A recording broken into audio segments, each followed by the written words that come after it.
Hi, Todd Warren here in the Forecast Center with a look at our weather week ahead here on ArklateXHomepage.com as well as the ArklateXHomepage.com app. And looking at, first of all, the drought monitor, and this gets updated every Thursday, and we have seen just a little bit of improvement over especially the heart of the Arklatex, although you can still see the orange and red there indicating areas where we still have severe to extreme drought.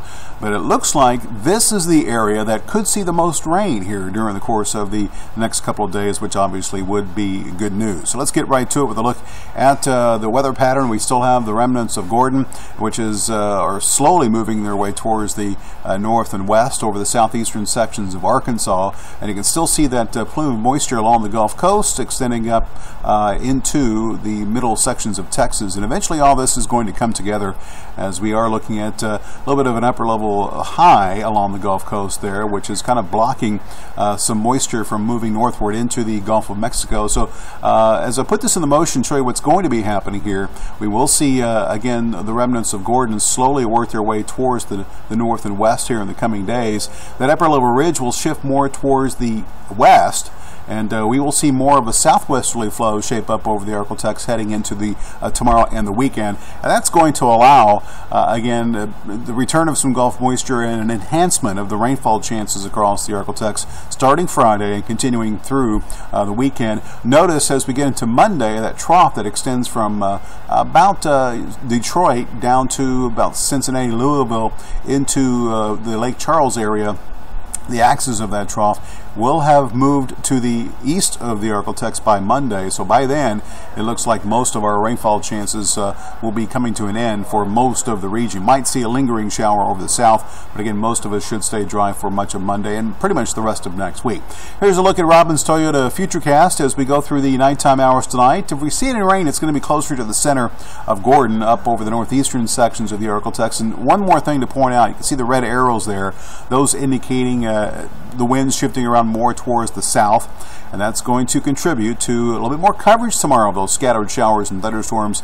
And you can see the main focus could be across East Texas and northwest Louisiana. This activity will continue, although will decrease during the nighttime hours tomorrow night as we stay mostly cloudy. And then one more thing too to point out to you. Notice the north wind here across the I-30 corridor, still the south and southwesterly wind further to the south. A little bit of a boundary there, which could serve as the focus for more shower and thunderstorm activity as we make our way into Saturday. So again, nighttime, morning hours, not as much rain.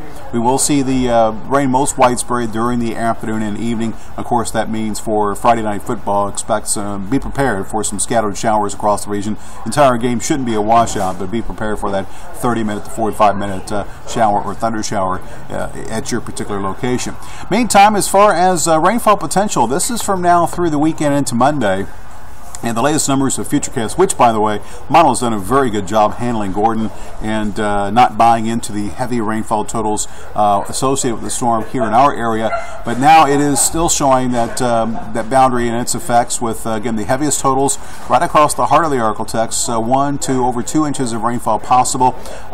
It is showing lesser amounts further to the south and east. I would say if anything is wrong with this, you might see, again, a little bit more. I do think it's going to rain in Idabel, by the way, but lesser amounts, probably less than an inch across the northwest. And I do anticipate Natchitoches, Manning being up close to an inch of rain here from now through the weekend. So that's what it looks like as far as rainfall. Temperature-wise, we are looking at still some warm nights for the next couple of nights with lows in the low to middle 70s. You can see the 72 tonight in Texarkana, 75 in Shreveport.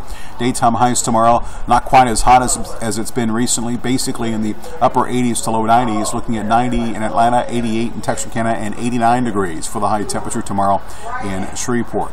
So your 7-day forecast looks like this. These are Shreveport numbers. We are looking at a good shot for those scattered showers and thunderstorms now through the weekend. Might see that Sunday number drop some as the main focus shifts more towards the south. I'm going to keep a slight chance of rain in the forecast through Wednesday, but we're talking about the isolated pop-up afternoon thunderstorm. We will see the return of some sunshine heading into next week. Daytime highs staying near or below normal in the mid to upper 80s in Shreveport. Nighttime lows actually back back down. 69 is normal, and we'll be down in that region as far as lows as soon as next week, thanks in part to a rather persistent northeasterly wind. In Texarkana, you're looking at even cooler temperatures at night as well as during the day. Highs in the mid to upper 80s. We'll be back up close to 90 by this time next week.